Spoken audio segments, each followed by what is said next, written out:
And just days before a visit by former President Trump, a potential rival for the 2024 Republican presidential nomination, beating Trump to the Hawkeye state. Governor Ron DeSantis' Iowa debut, first in Davenport and then Des Moines, coming as talks of a likely 2024 presidential run reaches a fever pitch. Nikki Haley, who like Trump has formally entered the race so far, also in Iowa today. She took part in a panel discussion with Iowa Senator. Now, Joni Ernst, Chief Washington correspondent Blake Berman live for us at the White House with more on this. Blake. Hi there, Natasha. All the hallmarks of a potential presidential campaign from Ron DeSantis, except for one last step.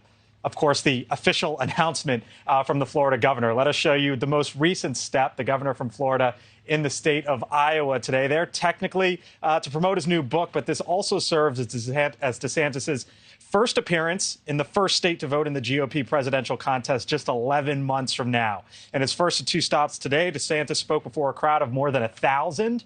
He also appeared alongside Iowa's Republican governor. He touted Florida, his home state, as a free state. He highlighted his response to COVID while also saying that Florida is where, quote unquote, woke goes to die. Now, here at the White House, they were asked about those comments by DeSantis. The press secretary responded, Karine Jean-Pierre, saying that when Republicans talk about others being woke, it's not a policy discussion. Rather, in her words, she said it's something that turns into, quote unquote, hate.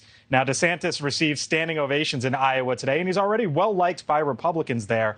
According to a new poll from the Des Moines Register, 74% of Iowa Republicans think favorably of the Florida governor, but he's still somewhat of an unknown quantity, as 20% of those polled Republicans could not weigh in on how they feel about him. Now, of course, DeSantis hasn't officially declared that he's running for president, but the Washington Post has reported, Natasha, that he has privately indicated to some around him that he will run. And it's not like this is just a one-day stop for him.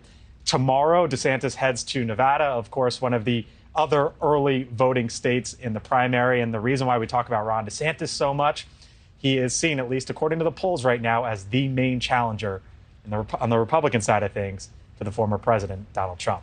Natasha. Yeah, and Blake, we were just saying as well, Governor DeSantis, not the only one in Iowa. Nikki Haley also there today.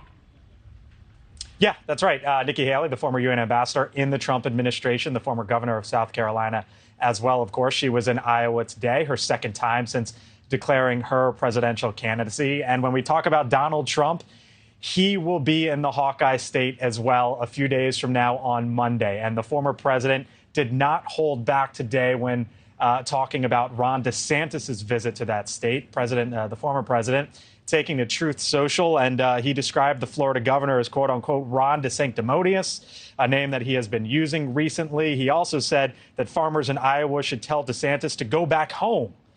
According to that same Des Moines Register poll, Trump's favorability among Iowa Republicans comes in a tick higher than DeSantis at some 80%. But Nichole, those numbers have been trending down just slightly for the former president. Natasha. Thank you. Blake Berman live for us at the White House. Appreciate your report.